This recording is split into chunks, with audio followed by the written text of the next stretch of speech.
Thank you for watching this demo of Pure Storage. Just going to walk you through a little bit here in our environment. We're going to see how to use Pure Service Orchestrator to deploy a StatefulSet in Kubernetes and have the topology work with a WaitForFirstConsumer. So based on where Kubernetes schedules the pod, we will get our PVC on a specific array within the PSO topology. So we would get nodes, show labels. Each node has been labeled with a topology purestorage.com AZ west or east. So we have half my nodes as west and half as east. And then if we look over here for our config for Pure Service Orchestrator, which we're about to install, is we have first storage topology enabled and a namespace of dev k8s, which will correspond to this cluster. Because I have more than one cluster, I'd use that. It's an optional setting. And then I have my IP addresses and API tokens for my FlashArrays, also labeled with east and west. So my M70 is in the east and my M50 is in the west. Okay, so let's install this. Helm install -n pure-csi PSO pure CSI -f dev values. Okay. CSI get pod, everything should be up and running. Beautiful. All right, the second part is we're going to run a storage class. The default storage classes that come with PSO are set to provision immediately. We're going to create a new one with this basic file here that says WaitForFirstConsumer, what this means is when Kubernetes schedules a cockroach database, which is what the sample we're going to use in this demo, to run on dev-3, it will choose the storage based on where the pod is starting for the StatefulSet. So we're going to run this real quick. So we're going to apply it. Get apply f topology storage class is now applied. It says unchanged because I did have this installed earlier and did not delete it. No big deal. I just want everyone to see that that's what it takes. And this is the binding mode is set to WaitForFirstConsumer. Okay, now we're going to run this cockroach StatefulSet, which basically says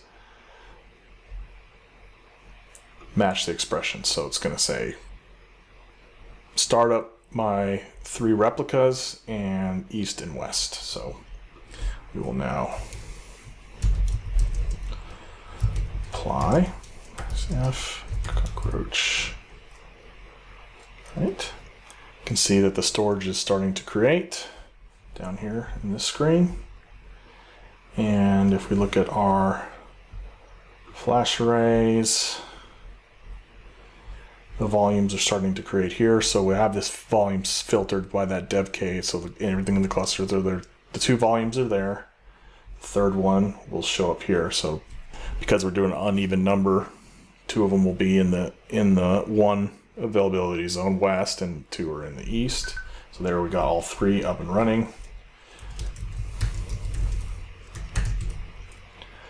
Now they're not ready because cockroach actually needs this command right here to initialize the database, which is fine. It just tells it to start. I guess I didn't delete this correctly last time.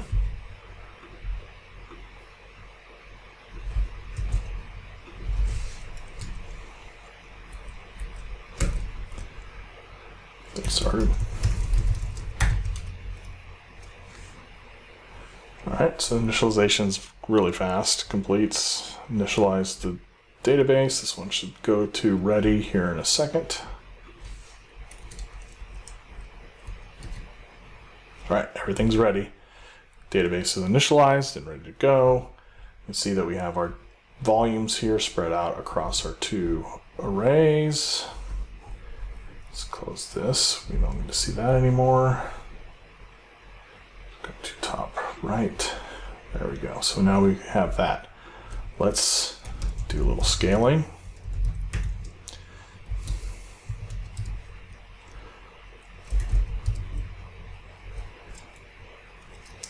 Replicas 6.